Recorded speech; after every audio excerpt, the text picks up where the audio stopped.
Vote హక్కును ప్రాధాన్యతను గుర్తించండి. ప్రతి ఒక్కరూ సమగ్ర ఓటర్ సవరణలో భాగస్వామ్యం కావాలి.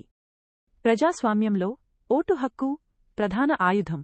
ఎమ్మెల్యే సంజయ్ కుమార్. ఓటర్ జాబితా ప్రత్యేక సమగ్ర సవరణలో భాగంగా జగిత్యాల అర్బన్ మండలం ధరూర్ గ్రామంలో ఎస్ఐఆర్ కార్యక్రమంపై జరిగిన గ్రామసభలో పాల్గొన్న ఎమ్మెల్యే సంజయ్ కుమార్ ఈ సందర్భంగా మాట్లాడుతూ, నూతన ఓటర్ల నమోదు, ఫారం 6, ఓటర్ లిస్ట్ సవరణ, ఫారం 8, అభ్యంతరాలకు ఫారం 7 ద్వారా ఇవ్వాలని అవగాహన కల్పిస్తూ నిర్వహించిన వార్డు సభలో పాల్గొనడం జరిగింది.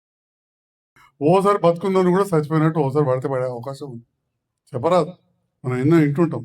చూసుకొని తర్వాత ఈ మ్యాపింగ్ కానీ అంటే తండ్రి కొడుకు ఏజ్ అంటే ఎట్లుంటాయంటే ఆధార్ కార్డులో తప్పులు పడతాయి. మీ అందరికీ కదా అయితే తండ్రి పేరు 45 ఉంటుంది, 45 ఉంటాయి, కొడుకు 30 ఉంటాయి. అరే 15 ఇంట్లకు ఎట్లా పుడతాడని చెప్పి పక్కకు పెట్టింది. వాడు పుడతాడా, వెనకటి కాలంలో ఎట్లా లగ్గం చేసుకున్నాడు, అప్పటి చట్టం వేరు. కానీ మనం చూసుకోవాలి.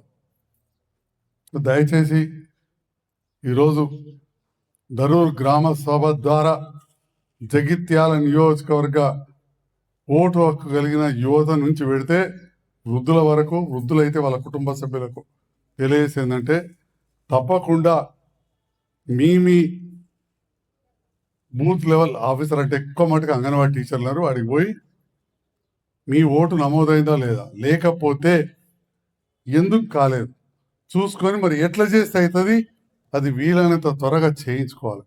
చేయించుకోకపోతే ఇన్ని ఓట్లు పోతాయి. జగిత్యాల నియోజకవర్గంలో 80,000 ఓట్లు పోయే అవకాశం ఉంది.